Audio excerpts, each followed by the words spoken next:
Hi, welcome to Foreigner in the Philippines. It's few hours before New Year, and here we are. We're having spaghetti, macaroni, and fruit salad, and then we got also some soft drinks and some bread, some sliced bread. And then tomorrow, we decided supposedly we're gonna have lechon tomorrow, but because majority said no, we don't.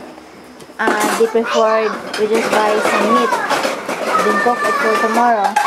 So thanks Ma'am Juicy Manning from Phoenix, Arizona for your generosity and Happy New Year.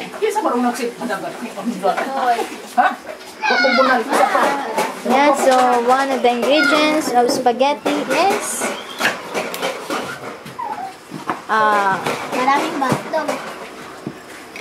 hot dog. Since we don't have ginamay, so we just use the corned beef. Palihog tago ko na itong saba kay ikaw. Nakabibi, tago, ibibi.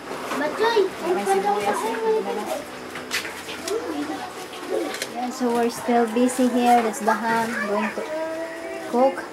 And we got some macaroni. We'll finish our spaghetti. As you see in there, there's a lot of cheese because it makes it more delicious. That one also is finished. And then this one, we just made some sauce there and then put it tomorrow. Put it in the ref and then mix it for tomorrow. Yeah, so this is Bibi Gandang Hari. Sarap mo?